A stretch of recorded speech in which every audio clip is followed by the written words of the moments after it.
Welcome to remedial classes. मैं नवीन सक्सेना आपका स्वागत करता हूं। इंग्लिश ग्रामर की जो क्लासेस चल रही हैं उसमें अभी हमारा टॉपिक चल रहा है इंग्लिश वोकेबुलरी। ओके, तो इंग्लिश वोकेबुलरी जो है उसको अगर हम स्ट्रॉन्ग कर लेते हैं और अच्छे से हम तैयार कर लेते हैं तो इंग्लिश ग्रामर को सीखना, इंग्लिश बोलना, इंग्लिश समझना, इंग्लिश लिखना हमारे लिए काफ़ी आसान हो जाता है। ओके, तो आज का हमारा टॉपिक इसमें रहेगा होमोफोन्स। मीन्स इंग्लिश के कुछ ऐसे वर्ड्स जो दिखने में काफ़ी सेम होते हैं या फिर उनका जो साउंड होता है वो सेम होता है। ठीक है, तो हमारे सामने वाला व्यक्ति जो वर्ड इंग्लिश का बोल रहा है तो वो हमको किस तरीके से साउंड करता है। ठीक है, अब इंग्लिश में एक से एक जैसे साउंड करने वाले वर्ड बहुत सारे होते हैं लेकिन उनका जो मीनिंग होता है वो काफ़ी अलग अलग होता है। तो आज इसी तरीके के हम कुछ इंटरेस्टिंग वर्ड्स सीखने वाले हैं। तो चलिए शुरू करते हैं आज की क्लास। कोर्स और कोर्स, तो आप देख रहे हैं स्पेलिंग में डिफरेंस है लेकिन जो साउंड आ रहा है वो सेम साउंड है। ओके, तो जो फर्स्ट वर्ड है COARSE, इसका मीनिंग होता है रफ। ओके, एंड जो सेकंड वर्ड हमारा है COURSE, इसका मीनिंग होता है लाइन ऑफ एक्शन, यानी कि जो काम करने का जो एक तरीका है, ठीक है ना, वो क्या है। ठीक है, अब जैसे कोर्स हम इसको एक पाठ्यक्रम भी कह सकते हैं, वो इस फॉर्म में भी यूज़ में आता है। ठीक है, तो अभी हम जो है अभी इसका ये मीनिंग हम जो है डिस्कस कर रहे हैं, लाइन ऑफ एक्शन। ओके, तो अब सेंटेंस में हम किस तरीके से यूज़ कर रहे हैं, तो कौन से वर्ड को यूज़ किया गया है। सामने वाले व्यक्ति ने आपके सामने एक सेंटेंस बोला, उसने बोला है उसमें कोर्स। अब डिपेंड करता है कि वो सेंटेंस किस तरीके का है तो हमें क्या उसका मीनिंग लेना चाहिए। ओके, तो फर्स्ट हम देखते हैं, he can not wear coarse clothes, वह नहीं पहन सकता, है ना, रफ क्लोथ्स मीन्स खुरदरे से। ठीक है ना, तो कोर्स क्लोथ्स वो नहीं पहन सकता है। सेकंड देखते हैं, he doesn't know which course to adopt, वह नहीं जानता कि कौन सा तरीका वो अपनाए, लाइन ऑफ एक्शन को वो अपनाए, वो नहीं जानता। ठीक है ना, कौन सा कोर्स ले, कौन सा रास्ता ले, कौन सा तरीका ले। ठीक है, अलग अलग अर्थ हो सकते हैं। ठीक है ना, तो आप देख रहे हैं कि दोनों में जो ये अंडरलाइन वर्ड है कोर्स, उसको आप जरूर गौर करिए। तो फर्स्ट जो सेंटेंस है उसमें हम COURSE वर्ड का यूज़ नहीं कर सकते।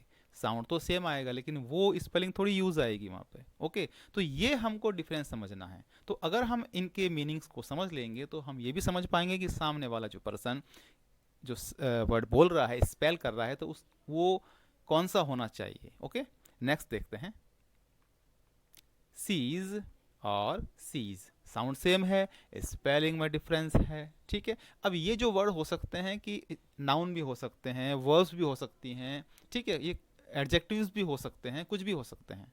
ठीक है, हम अभी उस चीज़ को डिस्कस नहीं कर रहे हैं। ओके, अब सीज जो फर्स्ट हमारा वर्ड है CEASE, इसका मीनिंग है टू स्टॉप, यानी कि रोकना। टू स्टॉप यानी रोकना। और जो सेकंड वर्ड है SEIZE, इसका मीनिंग है टू टेक पोजेशन, यानी कि अपने अधिकार में कर लेना या अधिकार में ले लेना।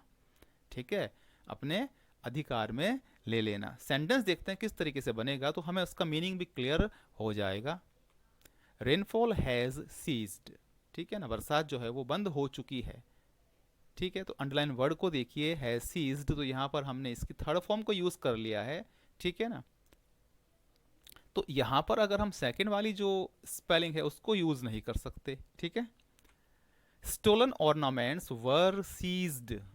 ठीक है ना, जो स्टोलन ऑर्नामेंट्स हैं, जो चुराए गए थे आभूषण, उनको सीज कर लिया गया, यानी कि अधिकार में ले लिया गया, है ना, वो मिल गए, उनको अधिकार में ले लिया गया। ठीक है, नेक्स्ट वर्ड हम देखते हैं, डिफाई और डिफाई, स्पेलिंग में छोटा सा अंतर है आई का, लेकिन साउंड सेम करता है। ओके, तो देखें इसका मीनिंग क्या है। फर्स्ट वर्ड का चैलेंज, चुनौती। ठीक है, और सेकंड वर्ड है टू वर्शिप एज गॉड, यानी कि भगवान की तरह पूजना, किसी को ईश्वर की तरह पूजना, उसे कहते हैं डिफाई। ओके, सेंटेंस देखिए, he can not defy my orders, वो मेरे जो आदेश हैं उनको चुनौती नहीं दे सकता, चैलेंज नहीं कर सकता, डिफाई नहीं कर सकता। ठीक है, तो इस तरीके के जो ये वर्ड्स हैं ये हमें जो है काफ़ी यूज़ में आते हैं। ठीक है ना, और इससे जो क्या होता है कि हमारी जो स्पोकन इंग्लिश है वो भी काफ़ी इफ़ेक्टिव बन जाती है। ठीक है ना, साथ साथ में जो राइटिंग स्किल्स है वो भी हमारी अच्छी होने लग जाती है। सेकंड सेंटेंस देखिए आप यहाँ पर, Gandhi ji is defied by the Indians, कि भाई गांधी जी जो हैं वो भारतीयों द्वारा ईश्वर की तरह पूजे जाते हैं। तो यहाँ पर हमने सिंपली एक वर्शिप्ड वर्ड का यूज नहीं किया है। ओके, डिफाइड का मतलब किया है, तो इसका मतलब है पूजे जाते हैं, लेकिन किस तरीके से, ईश्वर की तरीके से पूजे जाते हैं, यानी हम उनको ईश्वर की तरह मानते हैं, ऐसा है ना। अगला sentence, descent and decent, sound same है, होमोफोन्स हैं, ठीक है, साउंड यहाँ पर बिल्कुल सेम रहेगा, स्पेलिंग में डिफरेंसेस हैं, इनके मीनिंग में डिफरेंस रहेगा। इस बात को आप अच्छे से समझते जाइए। अब जो फर्स्ट वर्ड है DESCENT, इसका मीनिंग है डाउनवर्ड स्लोप, यानी कि नीचे की तरफ जो ढलान होता है, ठीक है ना, उसके लिए ये वर्ड काम आता है, ठीक है ना। एक वर्ड बनता है डिसेंडिंग, ठीक है। और जो सेकंड वर्ड है DECENT, इसका मतलब होता है एक प्रॉपर, है ना, एक आप उसको सभ्य भी कह सकते हैं, एक सही तरीके से भी कह सकते हैं, सलीकेदार भी कह सकते हैं, ठीक है। सेंटेंस हम देखते हैं, the hill has a sharp descent, जो पहाड़ी है उसका जो स्लोप है वो कैसा है, शार्प है, डिसेंट है, शार्प डिसेंट है, यानी डाउनवर्ड स्लोप है पहाड़ी पर, ठीक है ना, वो शार्प है। Okay, we always must be decent, ठीक है ना, कि भाई हमें जो है हमेशा डिसेंट होना ही चाहिए, है ना, एक तरीके से भी प्रॉपर होना चाहिए, या सभ्य होना चाहिए, सलीकेदार होना चाहिए, ठीक है। तो साउंड सेम हो रहा है लेकिन मीनिंग में डिफरेंस है। अगला वर्ड देखते हैं, डुअल एंड डुअल। जो फर्स्ट वर्ड है DUAL, इसका मीनिंग है divided into two, divided into two यानी दो में बटा हुआ। और जो सेकंड है DUEL, fight between two, fight between two.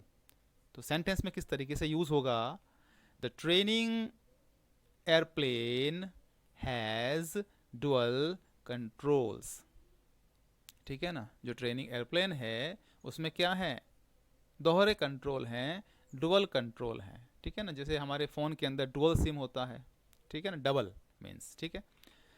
A duel between Anil and Sunil took place, कि भाई अनिल और सुनील के बीच में क्या हो गया, फाइट हो गई, दोनों के बीच में हुई है, दो के बीच में हुई है, ठीक है ना, इसलिए, ठीक है। तो ये क्या हुई, फाइट हुई।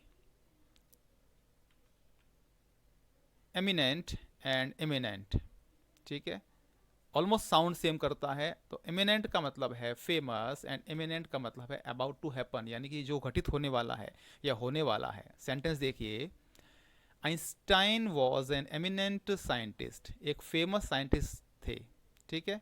और वॉर वॉज इमिनेंट, जो युद्ध था वो होने ही वाला था, है ना, about to happen, he was sure, वो इस बारे में श्योर था कि युद्ध होने ही वाला था, about to happen.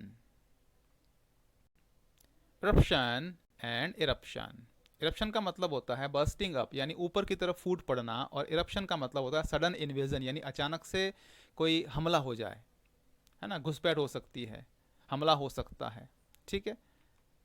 The volcano is in eruption, जो ज्वालामुखी है वो किस में है, इरप्शन में है, यानी कि वो फूट पड़ने ही वाला है, ठीक है ना, यानी फूट रहा है, वो ज्वालामुखी में से लावा बाहर निकल रहा है, इरप्शन हो रहा है उसमें से। Okay, the eruption of neighbouring country was condemned, कि पड़ोसी देश के द्वारा जो एक अचानक से हमला हुआ उसकी बत्सरना की गई, उसकी बत्सरना की गई, उसकी आलोचना की गई, ठीक है। तो ये जो वर्ड हैं वो साउंड सेम करते हैं, दिखने में सेम जैसे होते हैं, हमें कंफ्यूज नहीं होना है, इनके मीनिंग में काफ़ी डिफरेंस होता है, ठीक है। तो उसको आप अच्छे से प्रैक्टिस कीजिए। और इंग्लिश ग्रामर से रिलेटेड जो भी क्लासेस आपको देखनी हैं तो आप चैनल पर जाइए, वहाँ पर आपको अलग अलग प्लेलिस्ट देखने को मिलेंगी, और वहाँ पर आप जा कर के अपने इंटरेस्ट के टॉपिक का वीडियो देख सकते हैं। ओके, तो अगर आपको वीडियो पसंद आता है तो प्लीज़ इसको लाइक कीजिए, शेयर कीजिए और सब्सक्राइब कीजिए।